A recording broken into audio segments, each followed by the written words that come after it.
Two separate soundbites spliced together by Panorama, making it seem like Donald Trump was encouraging violence. Welcome to WatchMojo UK, and today we're looking at the biggest controversies in British television this year. We don't yet know what Comcast and Sky's plan for ITV is. Before we begin, we publish new content every day, so be sure to subscribe to our channel and ring the bell to get notified about our latest videos. Number 10. Gregg Wallace takes action. Now, in the newspaper, I can see the complaints coming from a handful of middle-class women of a certain age just from Celebrity MasterChef. While the Gregg Wallace scandal that led to his departure from MasterChef began in 2024, it had some new and bizarre developments in 2025. The report into his behaviour was finally released in the middle of the year, upholding about half of the 80 or so complaints against him. I mean, at the time I just thought he's just desperate for attention. He had an unusual defence, however, accusing the production of not aptly protecting him as an autistic person. This caused huge backlash from autistic rights groups, pointing out that autism doesn't mean you think it's appropriate to take your trousers off around young members of staff in a work environment, which is what Wallace was accused of doing. Would you like to know the truth about the stories regarding me taking my trousers down? Number 9. Gino D'Acampo. They described behaviour which they claim was unacceptable, distressing and horrendous. D'Acampo told ITV News he firmly denied the allegations. After Gregg Wallace, the media was itching for another celebrity chef or food reviewer to cancel, and they landed on Gino D'Acampo. An ITV report was released in February, accusing Gino of all kinds of inappropriate sexual comments on the set of numerous shows. I definitely saw it as some kind of power play. The very act of what he said was aggressive. The public wasn't entirely supportive of this witch hunt, considering D'Acampo is clearly a known quantity who has become popular because of his sense of humour. Oh, but sausage in the hole sounds fantastic!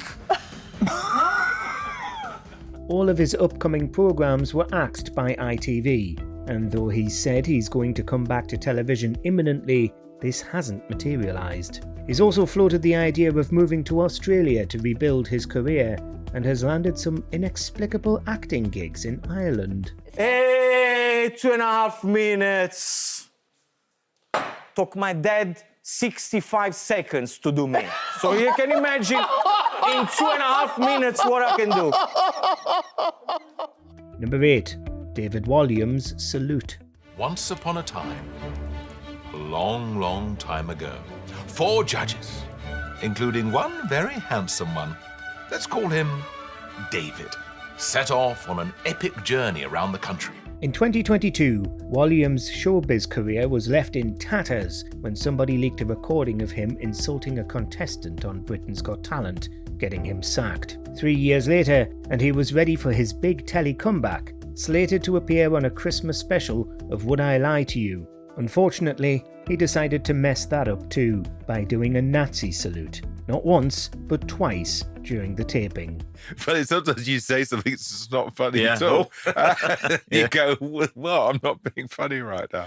Yeah. According to leakers, nobody in the studio laughed. Perhaps he thought they missed it the first time, so he had to do it again. It's not going to be in the final episode this Christmas, thankfully, but it seems doubtful that Walliams will be trusted to behave himself on TV ever again. Right, let me come amongst you now. Try and find my lucky boys. Number 7. Joe Wicks' Deadly Protein Bar. People assume that because I'm in the health and fitness industry, I don't eat junk food, but I love it.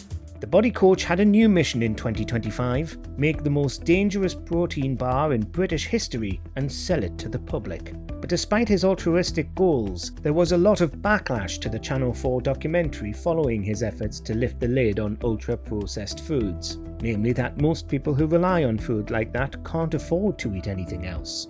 I'm curious to know if people are actually going to buy it. This kind of looks quite delicious and enticing, but could you say they're evil? I don't know. There's a lot in there that you wouldn't want to eat. He also wanted clearer labels on foods that are high in fat and sugar, concocting a labelling system that was actually worse and harder to understand than the existing one, which already has those warnings. And, of course, all the ingredients were approved by regulators, so his claim that it was deadly doesn't seem to hold water. These are all legally allowed in food. Under UK law, this is safe to consume in the quantities that you've gone through. Number 6. The end of Blue Peter. Now this does take a little bit of time, but it's really worth it at the end of the day, because this is really the foundations of your island.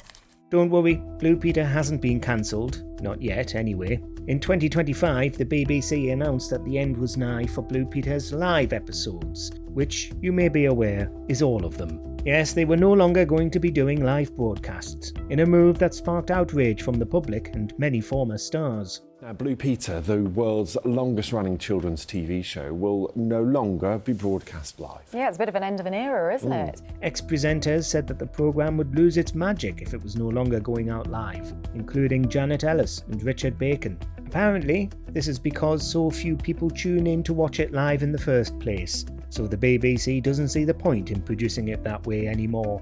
When you've finished it, it should look something like this. And this is the one I had in the airing cupboard for 2 days. Number 5. Mickey Rourke. Welcome! Very nice of you on the show. Thank you very much. That didn't take long, did it? The second series of ITV's reboot of Celebrity Big Brother had its first big scandal at the beginning of the year, after an uneventful inaugural series in 2024. The root of all problems was controversial actor Mickey Rourke, who came under fire for various comments he made, mostly to pop star Jojo Siwa. I was never very good at being accountable, responsible, or professional, and I have to incorporate that into my sort of repertoire of day-to-day living. He was eventually removed from the house for saying things to Siwa about how he was going to turn her straight and almost getting into a fight with Chris Hughes from Love Island. He was even filmed allegedly groping AJ Odudu before he went in. He later announced his intention to sue ITV when they only gave him 10% of his promised fee, since he didn't leave willingly.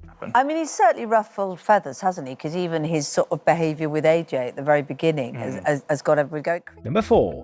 Pregnant people. Well, I'm terribly sorry. I hope you can hear me. We've obviously got a problem with the cameras. Stalwart television presenter Martine Croxall got into trouble after potentially expressing an opinion on BBC News earlier this year. It isn't the first time Croxall's got into trouble for impartiality, but it was high profile, as she changed the phrase pregnant people in a report about a medical study to women, while rolling her eyes. Malcolm Mystery, who was involved in the research, says that the aged pregnant people, women. There were complaints that her eye roll and editorial decision showed that she had an opinion on the matter, suggesting inclusive language around trans men and non-binary people who can also get pregnant was trivial. In November, the complaints were upheld. She did break impartiality rules by expressing herself like this. You'll see me in a minute. I am here. Good evening and welcome to BBC News. I'll just keep going. Number 3.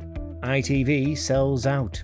ITV was born in 1955. Hello, good morning and welcome. November saw the chilling news that ITV had entered talks to sell its television business, including its terrestrial channels, to Sky. It's not the first time ITV has been in dire financial straits. In the aftermath of the 2008 recession, it nearly went bankrupt. But this bailout has ruffled feathers because Sky is owned by Comcast, so ITV would potentially become a premium, American-owned network. This former chair of ITV thinks the deal is necessary and was inevitable. ITV isn't selling its ITV Studios production arm, so we would still get those high-quality programmes if this sale goes through, Mr. Bates versus the Post Office, for instance, but the channels could disappear. Last year, YouTube overtook ITV's share of viewing in the UK for the first time. Maybe all those ruthless cuts to its daytime programming haven't actually saved that much money. Number 2. Strictly Accusations. I know you're being ironic, but they are sleazebags, the people that do it, especially celebrities. There are so many that do it. Strictly Come Dancing remained in the news cycle for all the wrong reasons throughout the year. Various unnamed stars are apparently being investigated for taking illegal substances, while at least 2 male former stars have been arrested on suspicion of serious sexual offences. 10 million people watch this show every Saturday during the winter, 12 million during the final. None of these people have been named for legal reasons, but we'll presumably find out if they proceed to trial. The show's problems haven't stopped there, however. It also courted controversy by bringing on Thomas Bosch Skinner as a contestant after he entertained US Vice President J.D. Vance.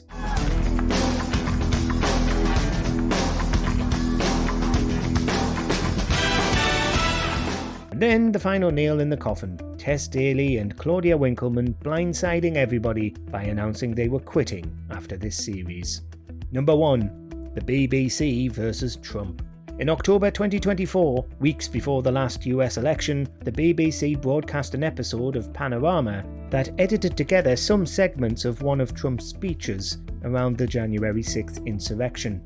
We're going to walk down to the Capitol, and I'll be there with you. And we fight.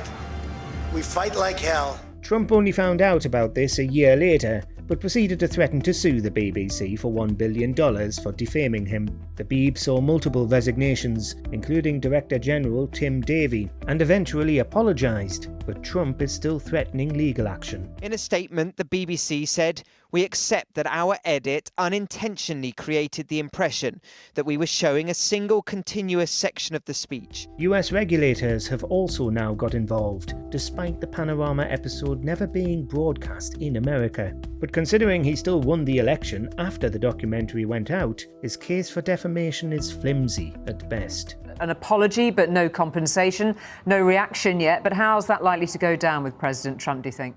Let us know in the comments which shocking scandals from the past year we forgot.